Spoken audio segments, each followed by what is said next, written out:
Welcome back. We're going to change gears and go to a new topic discussing, is Canada going to become the US 51st state? Of what am I speaking? Of course, our Prime Minister Trudeau was recently at Mar-a-Lago, the Southern White House, as they call it, the White House of the South, where Donald Trump, president-elect, met with him at a dinner because he is threatening tariffs on anybody who does not control their borders or is getting a leg up on the American economy. Michelle, why don't you start us off on this one? What an interesting dinner. I would have loved to be at that dinner as a fly on the wall and see the face of both the president and the prime minister as this conversation unfolded. Well, to be honest, I really think that Trump was just humoring Trudeau. I mean, it leans more credibility to him that he is not president yet. He's just president-elect. Yet world leaders are willing to meet with him, which is it's just great for him and his ego. So that's a good thing. But really, realistically, as we've seen in many articles for people who were there, is that they said it was really jokingly, and it was unjust, saying that if Canada doesn't like the tariffs that the U.S. is going to put on us, then they'll just swallow us up and make us a 51st state. But am I really concerned about that? No, not really. The optics are good, and it just doesn't work. And frankly, strategically, you need a country like Canada beside a country like United States. But to his point, and that's to Trump's point, like the context of that comment was Trudeau essentially, the conversation was, if you impose these tariffs, you're going to cripple our economy.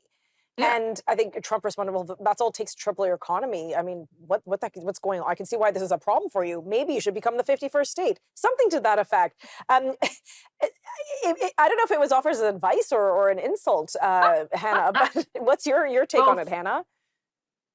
Well, I would have loved to have been a fly on the wall on that meeting. I'm actually surprised that Trudeau met with Trump, like when Trump is still, not the inauguration hasn't happened yet. I would say that Trump telling Mexico that they will have 25% tariffs on anything coming in from Mexico to the US if they don't control their border and stop the flow of drugs and migrants and all that, that is of more concern. Like, Mexico needs to be dealt with. They are the ones who are sending all the migrants and are letting them all go into the US and all the drugs. Not so much with Canada. Canada has people coming in right, left, and center to our country. I don't know how many migrants or immigrants or whatever are coming from Canada into the U.S. Apparently a lot. I think that apparently a lot. The Quebec premier, I think, recently spoke to this. Yes, it is a lot, but nothing in comparison. Nothing in comparison to Mexico. Yeah. So obviously, I think Trump should follow through with Mexico on that. But with Canada, I mean, we're an ally of the United States. The U.S. imports about $435 billion of Canadian goods this year alone, from January to September, and it would cripple our economy if you were to put those types of tariffs on our goods going into the U.S.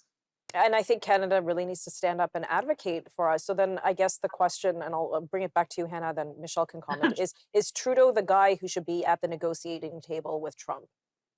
Absolutely not. No, I'm looking forward to Pierre becoming prime minister. And he is the one who said that he will stand up to Trump and work on negotiations and secure our border. Pierre is, focused on making sure we don't have unsustainable immigration, and he would work very well with Trump.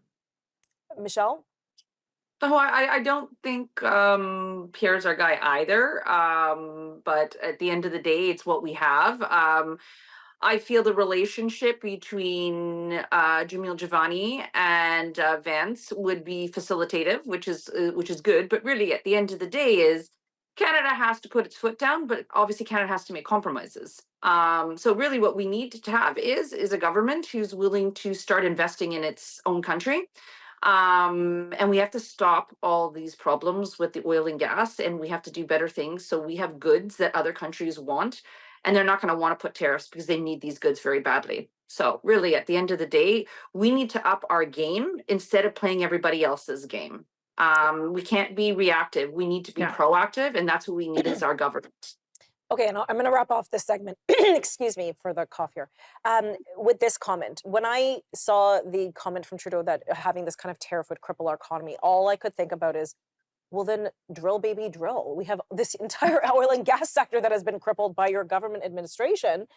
Yeah. Why don't we not just rely on our exports? And America, by the way, wants a lot of our oil and gas. So anyhow, exactly. That's all the time we have. That's the end of this year. We'll see you in the new year, 2025. All right. Thank you. I always like having the current events panel. They're always so spicy. Well, that's all the time we have for today. We'll pick up some new, fresh topics in the new year. And I wish you all a very Merry Christmas and a Happy New Year. See you in 2025.